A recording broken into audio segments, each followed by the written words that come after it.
أعوذ بالله من الشيطان الرجيم. بسم الله الرحمن الرحيم. ولا تقتلوا أولادكم خشية إملاق، نحن نرزقهم وإياكم، إن قتلهم كان خطأ كبيرا. أعوذ بالله السميع العليم من الشيطان الرجيم. بسم الله الرحمن الرحيم. ولا تقتلوا أولادكم خشية إملاق.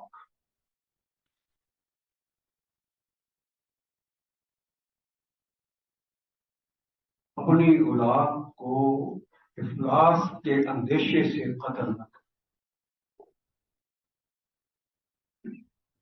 یہ جو کلمہ ہے املاق، یہ ملکہ یملکو ملکن.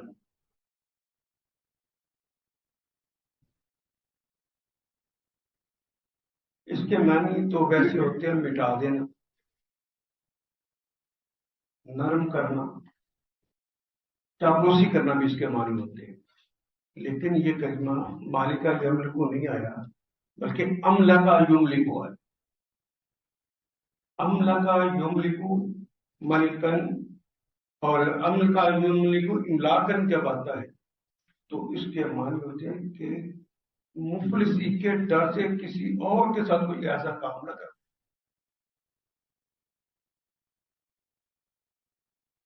یہ باب افعال کہلاتا ہے، مارکا پڑا ہے.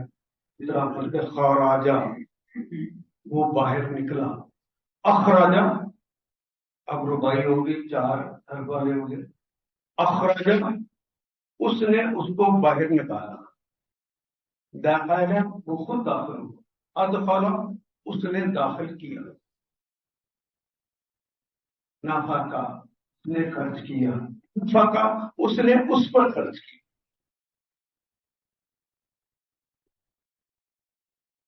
وَلَا تَقْتُلُوا أَوْلَادَكُمْ، اپنی اولاد کو قتل نہ کرو. خشیۃ املاق، مفلسی کے ڈر سے، اس اندیشے سے کہ مفلسی ہو جائے. نحن نرزقهم، ہم انہیں بھی رزق دیتے ہیں. وَإِيَّاكُمْ، اور تمہیں. ان قتلهم، ان بے شک قتلهم، ان کا قتل، رات کا قتل، کانا ہے خطا، غلطی ہے، کبیرہ.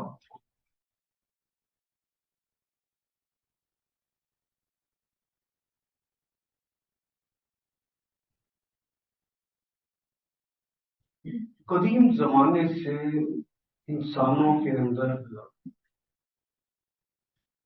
ایک جذبہ پایا جاتا ہے کہ میرا معیار زندگی تو اچھا ہو جائے اور وہ لوگ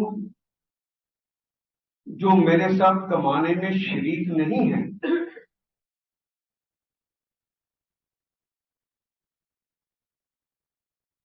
تو ان کے اوپر میں اگر خرچ کروں گا تو مجھے اپنے معیار زندگی کو کمپرومائز کرنا پڑے.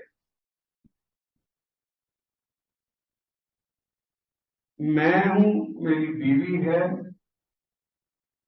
میری اخراجات ہیں. اس میں اگر ایک بچہ اور آ جائے گا تو یہ نقصان ہوگا کہ ہمیں آسانی کے ساتھ رہنا مشکل ہو جائے. 2 آ جائیں گے، 3 آ جائیں گے، 4 آ جائیں گے، 5 آ جائیں گے تو زندگی تنگ ہونی چاہیے. اس سوچ کی بنیاد پر دیکھ کر اب تک انسان اپنی اولاد کو قتل کرتا.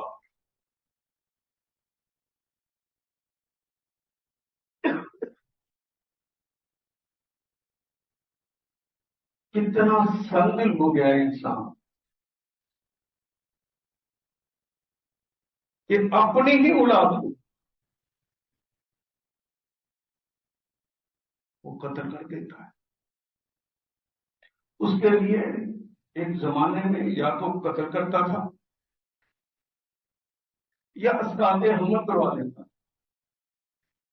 تاکہ نہ اولاد وہ ہو اور نہ ہی میں مفلسی کے اندر جاؤں اور میرا معیار زندگی جو اچھا ہے وہ کم نہ.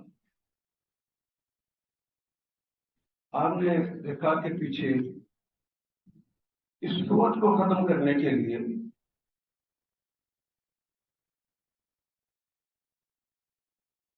یہ جو میں نے عرض کیا تھا کہ کچھ قوانین دیے ہیں جو کہ مدینے کی اسلامی مملکت بننے کے سے پہلے کی تیاری ہے اور اس کے بعد اس کی قانون سازی کر دی گئی. اس میں جو بات بتائی گئی کہ رشتے دار کو اس کا حق دو، مسکین اور مسافر کو اس کا حق دو. آدمی کے ذہن میں یہ بات آ جاتی ہے کہ کسی کی وجہ سے میرا معیار زندگی کمپرومائز ہوگا،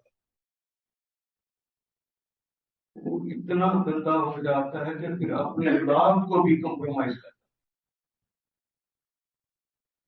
اولاد تو قریب ترین کی چیز تھی نا. یہ جن کی بات کہی جا رہی ہے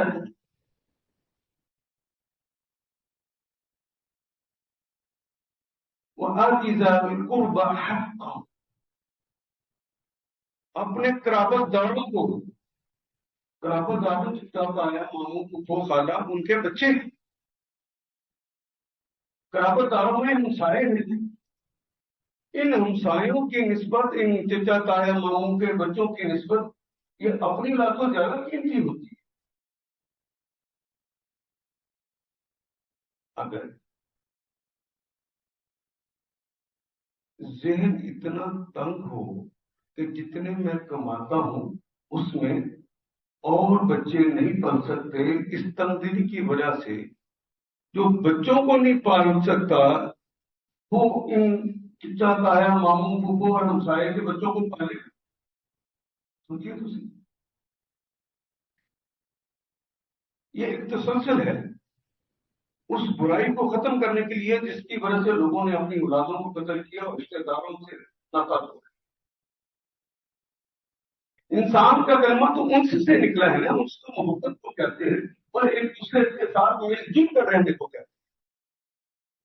یہ بات سچ ہے کہ آیا انسان تو اکیلا تھا، جائے گا بھی اکیلا، لیکن اس دنیا کے اندر ایک معاشرے کے اندر زندگی گزار کر جاتا ہے اور وقت جا کر معاشرے میں اس نے زندگی کیسے گزاری اس کا حساب دینا حساب اجتماعیت کا ہے کہ میں نے دنیا میں جا کے زندگی گزاری کیسے. اور دوسری بات ذہن میں یہ جب آ جائے کہ جناب یہ جو پیسے میں نے کمائے، یہ وسائل رزق جو میں نے اکٹھے کیے ہیں، یہ تو میری صلاحیت ہے، اس میں دوسرا کیوں حصے دار بنے. وہ بتایا میں نے شیخ سعدی رحمۃ اللہ علیہ کا واقعہ کہ میں پنکھا کا موسم حبس ہے، وہ کہتا پنکھا تو میں تنظیم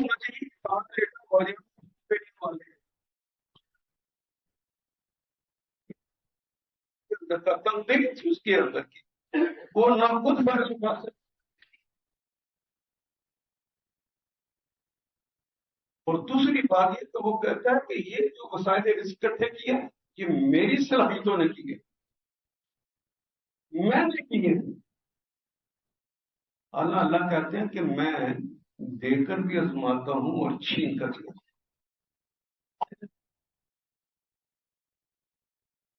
وما من دابۃ الا علی اللہ رزقها، جتنے بھی دنیا کے اندر کھانے والے منہ آتے ہیں ان سب کا رزق اللہ کہتے ہیں میرے سے. جو سمجھتا کہ اللہ کو نہیں دے سکتا، میں نے دینا ہے تو میرے وسائل سے. قرآن کی آیت کی یہ نفی کر رہا ہے.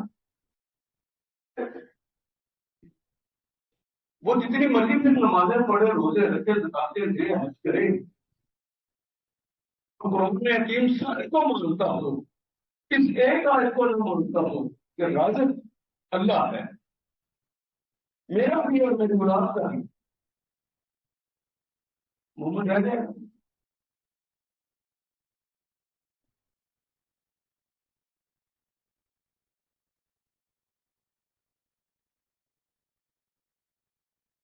اور اب بات سمجھا ہے، فضول خرچی بھی نہ کرو، فضول خرچ لوگ شیطان کے بھائی ہیں، اور شیطان اپنے رب پر ناشکر ہے۔ ہاں، تمہیں ڈر ہے کہ تمہارا کم نہ ہو جائے، تو جس طرح کی میں نے نعمت دی ہوئی ہے اس نعمت کو لگا دو، ان لوگوں پہ لگا دو جن کے لیے میں نے نعمت دے دی ہے، لَأَزِيدَنَّكُمْ، تو ہم تمہارے مال کے اندر اور کا وسائل رزق میں اضافہ کریں۔ اور جو کہتا ہے کہ مجھے پتا ہے کہ میرے وسائل تو اتنے ہی ہیں،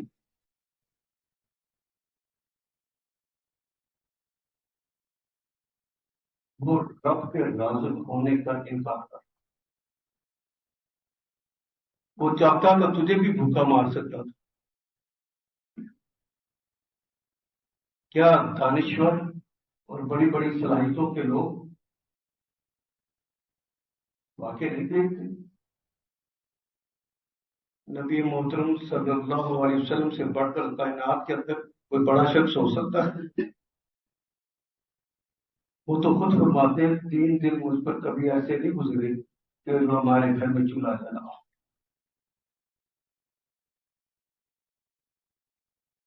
وہ تو دے کر بھی آزماتا ہے، چھین کر بھی آزماتا ہے، اور میرا حبیب اس طرح اپنی اس امتحان میں کامیاب ہوئے کہ مجلس میں بیٹھے ہوئے ہیں تو جس طرح اچانک انہیں ایک بات یاد آئی اور وہ ایمرجنسی ڈکلیئر ہو گئی، لوگوں کو چھوڑ کے جا کے دیکھا 3 دھرم ہوئے تھے، وسائل رزق پڑے ہوئے، لا کے پہلے مانتا کہ جن کا حق ہے ان سے پہنچے پہلے۔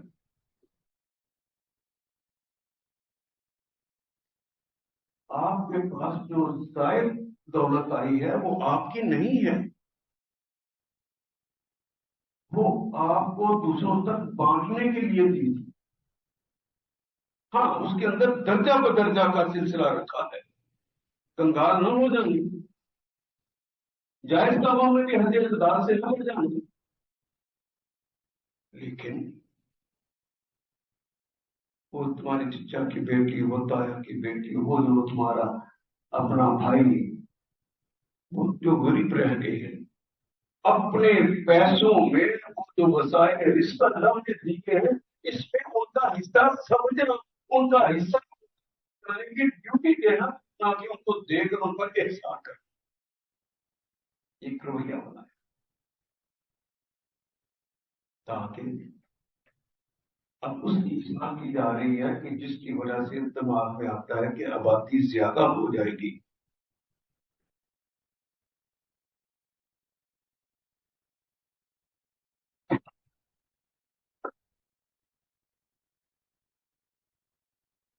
اس دور میں جب سے ہم نے قرآن حکیم کو چھوڑا اور محمد رسول اللہ صلی اللہ علیہ وسلم کی باتوں کو چھوڑا، بری چمڑی والے کے سامنے ہم مرغوب ہوئے تو وہ جو باتیں کہتا ہے ہمیں اچھی اچھی کیا لگنی ہے، ہم سمجھتے ہیں یہ تحقیق شدہ، یہی باتیں ٹھیک ہیں۔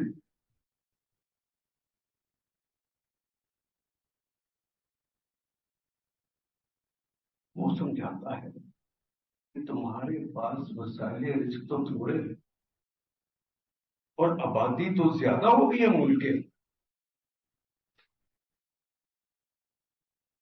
اور وہ پھر اصول بنا کے بتاتا ہے کہ انسانی آبادی جیومیٹریکل بڑھتی، اس کی نسبت وسائل سے 2، 4، 6, 8, 16, 32, 256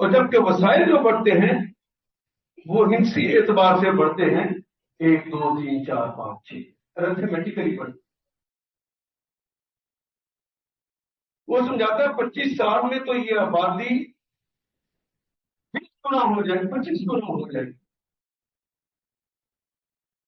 2 صدیاں گزریں گی تو اسی رفتار سے آبادی بڑھتی رہی تو زمین کے پڑنے کے اوپر ٹھہرنے کے لیے لوگوں کے پاس جگہ نہیں ہوگی تو وسائل کہاں سے آئے. یہ باتیں سمجھ. پھر وہ کہتا ہے کہ اچھا وہ قتل اولاد بھی نہ کرو,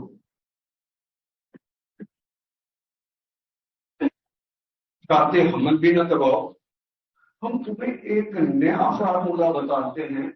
وہ مانے حمل ہے کہ ایسی چیزیں ہم بنا دیتے ہیں تمہاری لذتوں میں تو کوئی کمی نہ آئے, لیکن بچوں کی پیدائش کتنی ہونی چاہیے یہ تمہارے کنٹرول میں. دنیا میں جو شخص آتا ہے وہ اپنے کنٹرول سے آتا ہے کہ ماں باپ کے کنٹرول سے آتا ہے کہ رب کے حکم سے آتا ہے؟ تو زندگی کون دیتا ہے, موت کون دیتا ہے؟ تو کیا کوئی انسان خود اس بازی کو کنٹرول کر سکتا ہے؟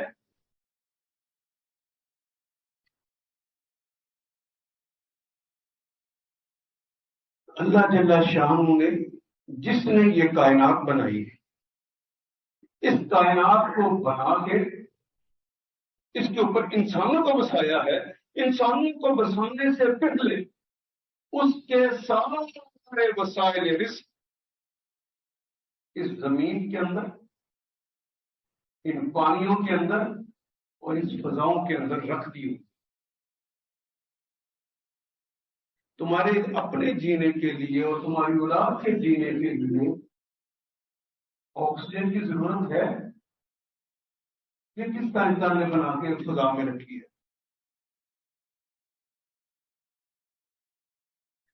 جس نے انسان کو بسایا ہے وہ اتنا پاتر ہے کہ اس نے اس کے لیے وسائل رزق بھی اس زمانے کے لیے اتنے بنا کر وہاں پر کہا ہے ہم نے تمہارا رزق خیاباں میں چھپا دیا ہے, جاؤ اسے تلاش کرو. تو پھر تمہیں جسم جو دیا ہے وہ ایک ریڑھ کی ہڈی کی بنیاد پر ہے جو کام کرنے کی پوری صلاحیت رکھتا ہے.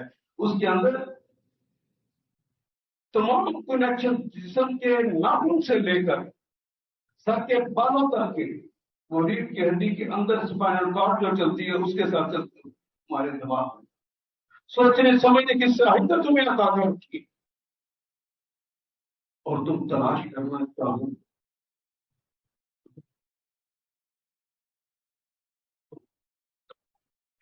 کے لیے پچھلے زمانے میں بھی کبھی رکاوٹ ہے.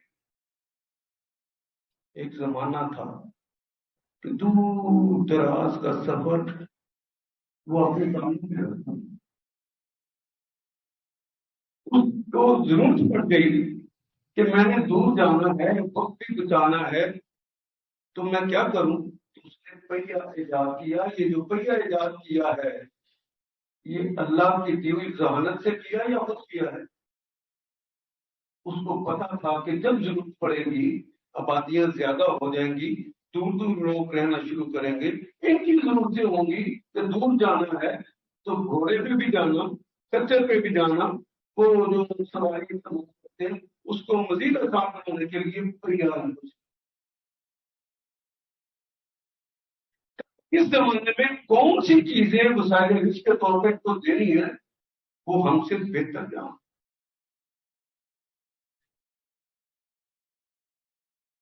آپ ہنڈیا کے اوپر ڈھکنا رکھ دیں تو صدیوں سے ایسا ہوتا چلا آ رہا تھا کہ وہ بھاپ زور لگاتی ہے اور وہ اس کا ڈھکنا جو ہے ہلتا ہے, زور لگاتا ہے, باہر پھینکنے کی کوشش کرتا ہے.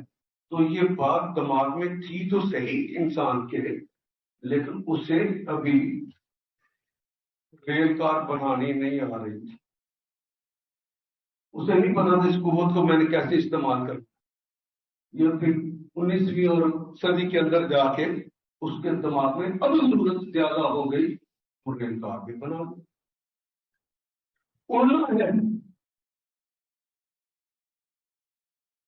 تو اللہ نے اس کو جب اس کی ضرورت پڑ گئی تو پھر 19ویں صدی کے اندر وہ جس کی ضرورت ہوتی ہے جس انسان کو ضرورت ہوتی ہے اس نے وہ اس کے لیے مہیا کر رکھی ہے اور یہ کہا کہ میں نے تو تمہارا رزق یہاں رکھا ہو. تمہاری ضرورت ہوگی تانبے کی, تمہاری ضرورت ہوگی لوہے کی, تمہاری ضرورت ہوگی نمک کی, تمہاری ضرورت جس جس چیز کی ہوگی میں نے تمہاری گندم کا ایک دانہ بنانے کے لیے میں پہلے سورج کو حکم دیتا ہوں کہ میرا بندہ جہاں رہتا ہے جہاں وہ جاتا ہے یہاں پہ گندم اگے وہاں پہ پانی نہیں ہے. اس کو میں نے بتا دیا کہ تمہارا زمین کے اندر چھپا ہوا ہے لیکن رزق کو نکالنے کے لیے اس پودے کو بنانے کے لیے اس کے پاس پانی نہیں ہے. تو دور جو پانی ہے اس کو کہتا ہے سورج کو کس کے اوپر اپنی شوائیں ڈال اڑا, اور جب یہ بات بنتی ہے اس میں پانی موجود ہوتا ہے نا, تو پانی موجود ہو ہوا کے اندر تو ہوا ہلکی ہو گئی نا بھاری, تو بھاری چیز سے نیچے آنا تھا تو اوپر جانا تھا. وہ اپنے رشتوں کو حکم دیتا ہے کہ میرے اس بندے نے گندم اگانی ہے, اس نے فصل اگانی ہے, جو اس کو تاکہ ہوا کو زور دور سے تاکہ یہ پانی والے جو آپ کی بخارات ہیں یہ اوپر اوپر جاتا ہے جب بولنے کی ضرورت وہی پانی اوپر جا کے ٹھنڈا کر کے اسے بھی برسات ہے. جو سورج کی بھی اور چاند کی بھی قوتیں اس میں لگاتا ہے, زمین کی ساری قوتیں لگاتا ہے, پھر انسان کو کہتا ہے میرے جی میں تھوڑا سا کام ہے گوڈی کرتے رہنا, پانی دیتے رہنا فصلیں کو. یہ ذرائع اللہ نے پہلے بنا دی. کوئی شخص اپنے اخراجات کو اس طرح صرف کرنے لگ جائے, فضول خرچی کرنے لگ جائے تو اس کے وسائل ختم ہو جائے, اس کو مکان کی چھوٹی ضرورت بہت بڑا مکان بنا دے اور ساری دولت وہاں پہ لگا دے, اسے اگر سمجھتے کہ بیوقوف. تو انسان یہ کام کرے کہ وہ اپنے لیے مستقبل کے لیے وہ چیزیں نہ رکھے, اسے تو بیوقوف کہتا. اللہ جس نے یہ کائنات کو بنایا ہے, جس نے اپنے ذمہ رزق کیا ہے, وَمَا مِن دَابَّةٍ إِلَّا عَلَى اللَّهِ رِزْقُهَا, کیا وہ کام پورا نہیں کرے گا کہ اس نے تمہارے جب چاہیے تھا وہ تو زمین کے اندر رکھا تھا. ہاں وسائل رزق کا جو معاملہ ہے وہ میں نے پچھلے زمانے میں 2 لیکچر پہلے بتایا تھا کہ کوئی نہیں چاہتا میں موچی بنوں, کوئی نہیں چاہتا میں جلالہ بنوں, کوئی نہیں چاہتا میں درزی بنوں یا میری اولاد بنے, لیکن ان چیزوں کی ضرورت ہے, اس نے اس دنیا کو چلانا ہے, سب کا رزق بنانا ہے. کہتا ہے تجھے ڈاکٹر بنا دیا, تجھے محتاج کر دیا کہ تو کپڑے پہننا چاہتا ہے تو جراحی سے کہے گا بھائی میرے لیے کپڑے, منشی کی بھی درخواست کرے گا کہ میرے لیے جوتی بنا, درزی کو بھی کہے گا میرے لیے, کسی کو کہے گا میرے پیسے یہ کام کر دے, کسی بڑے کو ایک دوسرے کے ساتھ لنک پیدا کر دیا ہے, انسیت کا مالک. یہ تم نہیں کرو گے کریں گے تو ہم تمہیں بھی دیتے ہیں ہم تو بھی دیتے ہیں. اور اللہ کے نظام نہ چلاتا, کسی کو حکم کرنے کی صلاحیت نہ عطا کر دے, کسی کو رعیت کے طور پر رہنے کی صلاحیتیں نہ عطا کر دے, تو اس دنیا کا نظام چل سکتا؟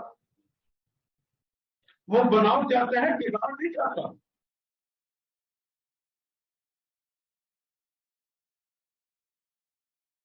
یہاں میں چلتے ہوئے ایک جملہ ایسی ذہن میں آ گیا، وہ بھی کہہ دوں. اگر آپ واقعی، اگر یہ بات سچ ہے، آپ پاکستان میں اسلامی حکومت بنانا چاہتے ہیں، اگر یہ بات سچ ہے، حالانکہ یہ سچ نہیں ہے، اگر یہ سچ ہے تو پھر یہ بات یقینی ہے تمہاری قیادت میں جو لوگ ہیں وہ اس اسلامی نظام میں حکومت کو چلانے کے نائب ہیں، اس لیے یہ کام ہے.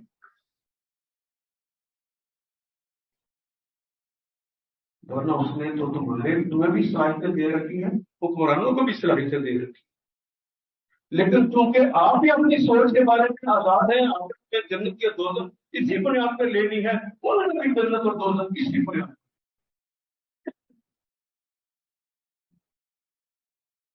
نہ آپ اچھے لوگوں کو ووٹ کرتے ہیں، نہ برے لوگ اپنے آپ کو برا کہتے ہیں، وہ اچھا ہی کہہ کر آپ کو ورگلاتے ہیں. جو کام شیطان کرتا ہے وہ کر لیتے ہیں. شیاطین الجن والانس، وہ شیطان جو جنوں والا ہوتا ہے وہ صرف وسوسہ ڈالتا ہے، یہ مسائل رزق میں قبضہ کر کے لوگوں کو مجبور کر دیتا ہے کہ لوگ اس کی طرف چودھری جس طرف کہے گا وہ تو کرتا ہے. اگر چودھری کی زندگی ہوتی تو چودھری کا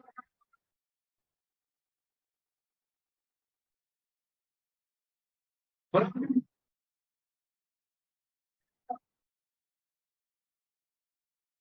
کوئی غریب آدمی آ جائے کہ میں اسلامی قانون کے مطابق تمہارے ساتھ معاملہ کروں، تو کہتے ہیں یہ بیچارہ سائیکل پہ آیا ہے، موٹر سائیکل پہ آیا ہے، یہ اس قابل اس کا منہ ہے کہ ایم ایل اے بنے. کیونکہ ہمارے اپنے دماغوں میں ہے کوئی پجیروں پہ آئے چاہے منہ پر، ہم نے تو ووٹ اس کو دیا. تو یہ تو انسان کے اپنے دماغ ہوتے ہیں، اس کی سزا. اب وہ کیلکولیٹ کر کے بتاتے ہیں کہ دیکھو رسک جو ہے 20 سالوں میں اتنا رہ جائے گا، پھر اتنا رہ جائے گا، پھر اتنا رہ جائے گا. کسی کو پتا تھا 40 کی دہائی میں کہ سعودی عرب کے اندر پیٹرول نکلا؟ جی، جب اس کی حکمت نے بہتر سمجھا کہ اب امت کی ضرورت پڑ گئی ہے تو وہاں پہ پیٹرول کو آ کر پوری دنیا کے اندر مسلمانوں کے اور غیر مسلموں کے لیے وسائل رزق بڑھا دیا یا نہیں بڑھا دیے؟ کس کو کے اندر سے انرجی کے لیے سوئی گیس کام کر رہا ہے؟ جب اس نے چاہا تو سوئی کے مقام سے نکلوا دی، اب جہاں جہاں سے چاہے گا پھر نکلوا دے. قانون وہی چلتا ہے، قانون نہیں بدلتا. قانون ایک ہی ہے کہ بستی کے لوگ تقوی کی روش کو اپنائیں گے تو زمین اور آسمان اپنی برکتوں کے دروازے کھول، آسمان ان پہ ہن برسائے گا اور زمین ان کے لیے سونا ہوگی. اور سرکار دو عالم صلی اللہ علیہ وسلم نے ارشاد فرمایا بستی کے لوگ اگر فسق اور فجور کے روش کو اپنائیں گے تو زمین اور آسمان اپنی برکتوں کے دروازے بند کر لیں گے اور اللہ ان پر ظالم حکمران مسلط کر دے. سرکار دو عالم کی بات یہ آج کے دور میں پوری طرح ثابت ہوئی ہے یا نہیں؟ تو بدلنا کس کو ہے؟ مجھے اور آپ کو. کہ وہ اپنی اس کمزوری کو چھپانے کے لیے ہم کہتے ہیں کہ جناب فلاں کے اندر یہ غلطی ہے، فلاں کے اندر یہ غلطی ہے، بلکہ یوں کہتے ہیں اچھے لوگ تو ہے ہی نہیں، تب تو سارے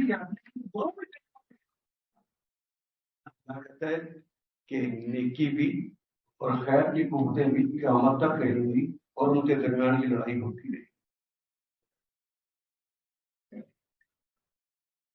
کسی کو قومی طور پہ کہا جائے کہ یہ قوم کا فائدہ ہے آپ یوں کر لیں تو لوگ اس کے اوپر کم توجہ دیتے ہیں، اور جو زیادہ دیتے ہیں کہ اس کی اپنا معاملہ، اس کا اپنا گھر جو ہے وہ اچھی طریقے سے۔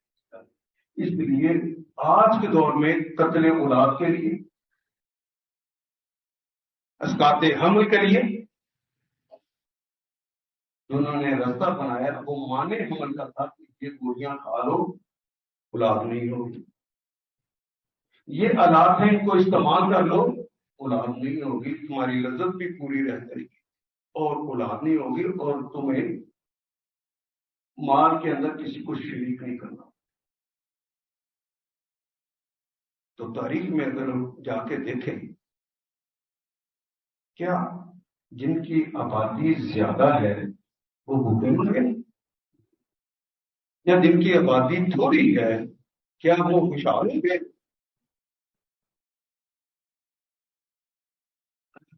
کہ اس زمین کو بھی، اس آسمان کو بھی، اور تمہیں بھی تمہیں بنایا ہے، اور تمہارا رزق بھی رکھا ہوا ہے، وہ تمہاری مرضی ہے، ہم دیکھ کر کے تمہارے ہوتے ہیں اور چھینک کر۔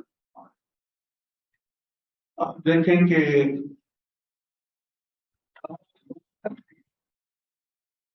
1880 میں جرمن آبادی ٹوٹل صرف 45 ملین تھی، اور اس وقت جرمنی میں بھوک اور افراد ننگا ناچ۔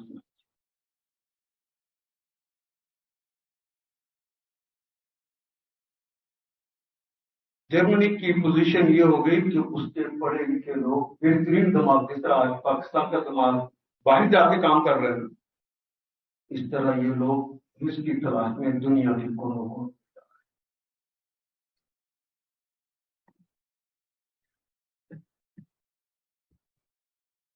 1910 کی مردم شماری ہوئی دہلی میں، یہ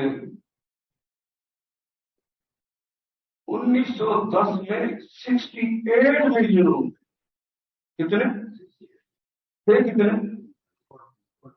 45، صرف 20 سال لگے،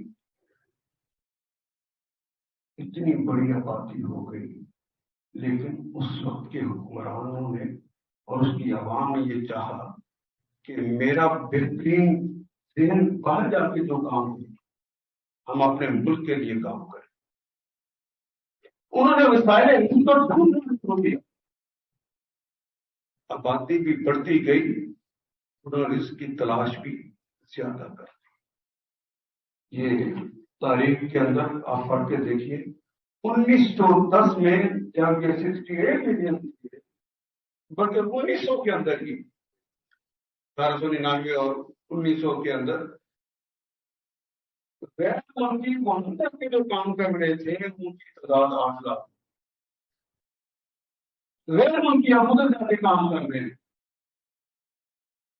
68 وہ تھے، 8 لاکھ وہ باہر سے چلے گئے، آبادی کم ہو گئی کہ زیادہ ہو گئی، جو ادھر سے گیا وہ رزق کمانے کے لیے گئے نا ادھر۔ اور 1910 کے اندر 13 لاکھ باہر کے لوگ وہاں پہ کام کر، آبادی بڑی۔ اگر کوئی ایک منہ اور ایک پیٹ لے کر آیا کھانے کے لیے تو ٹانگیں اور میٹ کے ہڈی کے برابر ایک جسم جس کے اوپر ذہن لگا ہوا ہے اور دل جس کا دھڑکتا ہے، وہ انسان اللہ نے اسے سے نوازا ہوا ہے، انہوں نے رزق کمایا، کام اور کمانے جاتے تھے، ان کی نوکریاں کرتے تھے، اب لوگ ان کے پاس نوکریاں کی۔ کیا آبادی بڑھ جائے تو وسائل رزق کم ہو جاتے ہیں؟ نہیں، تم تلاش نہیں کر۔ انہوں نے فارمولہ یہ لے لیا کہ چونکہ وسائل رزق ہمیں نظر نہیں آ رہے، اس لیے کوشش کر کے آبادی کو کم کر دیا جائے۔ یہ نیگیٹو ایٹیچیوڈ اپنایا اور ہمیں کہتے ہیں پازیٹو لوگ، یہی باتیں ہیں یہ سارے لوگ۔ پازیٹو تو یہ تھا کہ تم آبادی کو کم کرنے، ان کو قتل کرنے کی بجائے اب یہ کام کرو کہ رزق کے وسائل کو تلاش. ہم تو اتنے کھوٹے ہو گئے ہیں. میں نے کچھ دن پہلے وہ پروفیسر فیق صاحب کا ایک میسج پر سنا. وہ کہتے ہیں کہ بہت بڑی گیس کا ذخیرہ ہمیں مل چکا ہے، لیکن حکومت اسے انومتی سے نہیں کر رہی کہ نشے کے ہوتے ہیں کہ ہمارے مبارک دور میں داخل ہوں گے. وہ کچھ نہیں کر رہے. اللہ جب چاہتا ہے توانائی دیتا ہے یا نہیں دیتا؟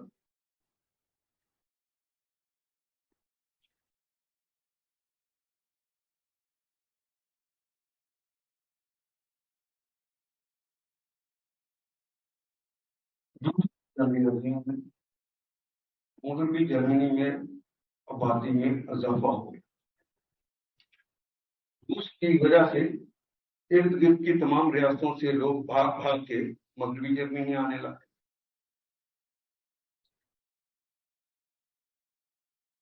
یہاں پر مشرقی جرمنی کے لوگ بھی بھاگ کے انہوں نے یہاں پر لائی. پولینڈ کے لوگوں نے، چیکوسلاویکا کے لوگوں نے، اور دوسرے اشتراکی مقبوضات سے لوگ بھاگ کر یہاں جرمنی میں بنا گئے. اس وقت 1,25,00,000 مہاجر بھی آ گئے.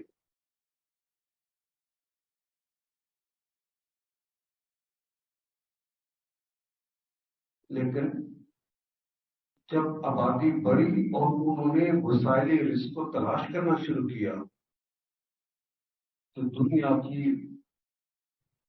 متحدہ جو تھا اس زمانے میں جرمن، اس سے زیادہ اس کے پاس دولت ہوئی اور لوگ بھاگ بھاگ کر وہاں پہ جائیں. اور انہوں نے اپنے لوگوں کو بنائے. حالانکہ آپ کہتے ہیں جرمنی کی کار بڑی زبردست، جرمنی کی بڑی چیزیں بڑی بڑی زبردست کہتے ہیں، یہ نہیں کہتے. وسائل رزق تلاش کرنا چاہیے کہ آبادی کم کرنی چاہیے. یہ تو آبادی زیادہ ہوئی ہے تو ان کے اندر بلکہ باہر کے ہیں تو ان کو بھی رزق مل رہا ہے اور اس کو تلاش. آن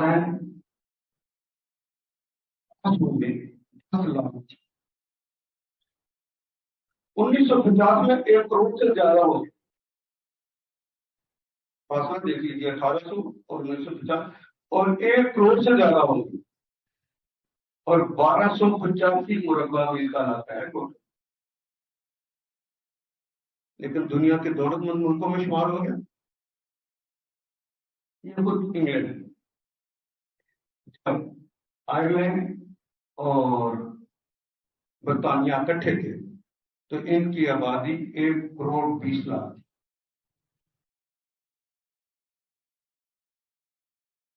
4,60,00,000.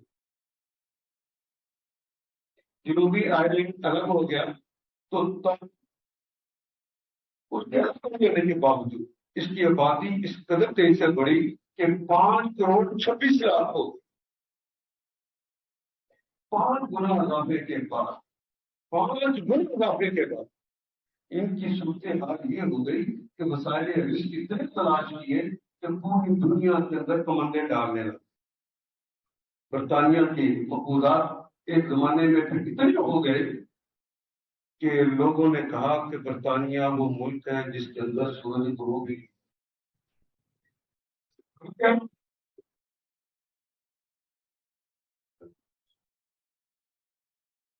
کیا کرنا چاہیے؟ وسائل رزق کو تلاش کرنا چاہیے کہ پیدا ہونے والوں کو مار دینا چاہیے.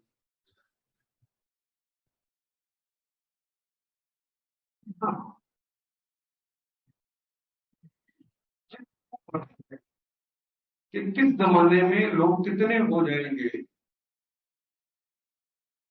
اور وسائل کتنے ہیں، کنٹرول اس کو کسی اور کو جی جس کے قبضے قدرت میں ہے اس کا نام تو اللہ ہے.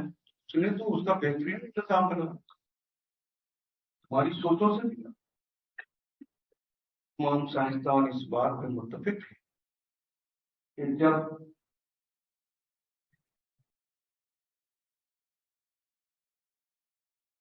خاوند بیوی کے پاس جاتا ہے تو اپنا مادہ جب بیوی کے لیے ڈالتا ہے تو اس میں 20 کروڑ سے لے کر 22 کروڑ سے لے کر 50 کروڑ تک انسان بننے کی پوری صلاحیت ہوتی ہے.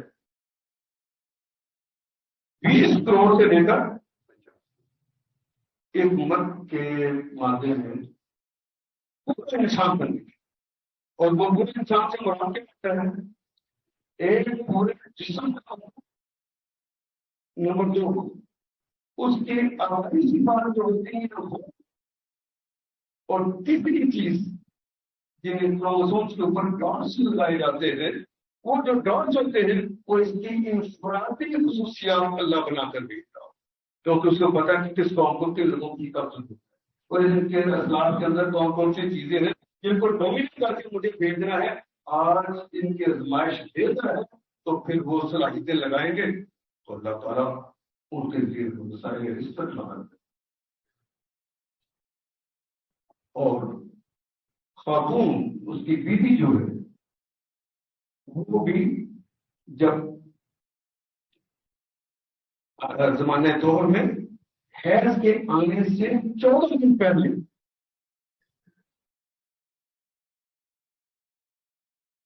اس کے اندر جو سیل ایگ ہوتے ہیں جن کے ساتھ یہ ملے گا، مرد کا اسپرسمن ملے گا تو وہ بچہ بنے گا.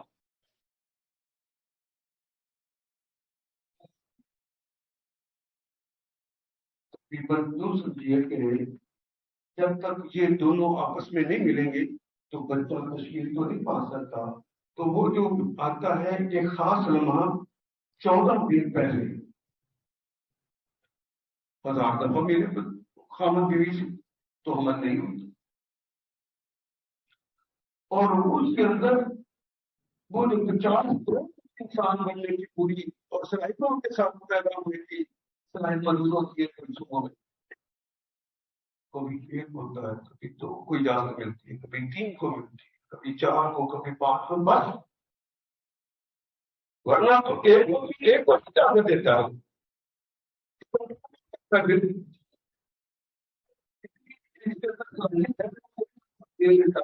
وہ سارے ہی بچے بن جاتے ہیں.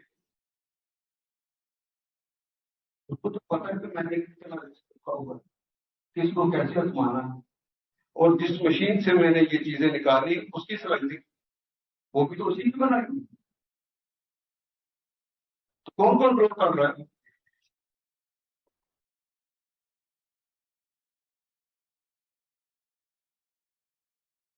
یہ جو 14 دن پہلے نکلتے تھے اس کی مدت صرف 24 گھنٹے ہوتی. ان 24 گھنٹوں میں اگر مرد اس کے پاس نہیں جا رہا وہ 25ویں گھنٹے میں چلا جائے اور جب مرضی چلا جائے ہو گئی اس نے نظام ہی.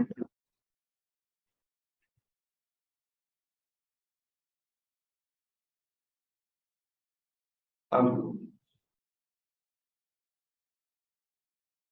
12 سال سے لے کر 48 سال، 36 سال 36 سال میں 430 پختہ ایکس جو ہوتے ہیں سیل خاتون کے اندر وہ ہوتے ہیں.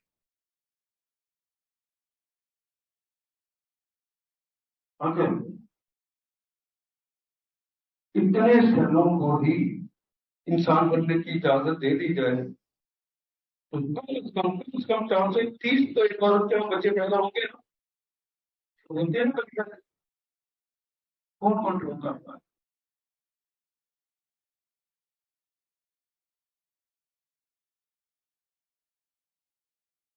اب یہ کب کہہ رہے ہیں کہ ٹائم ہو گیا.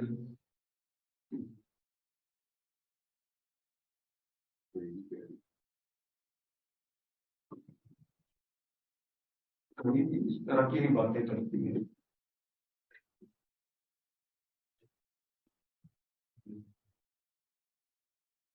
جب انسان اللہ کے اس کام کو چھوڑ کر اللہ کی باتوں کو نہ مان کے وہ لوگوں کے کہنے کے خاندانی پابندی کرتا ہے تو تین مسائل نکلتے ہیں۔ تو سیدھے تاکہ میں بات کرنا چاہوں گا وہ دین کیا ہے، دیکھ لیجیے آپ اللہ کے مقابلے پہ کیسے بات اگلی دفعہ اللہ حافظ۔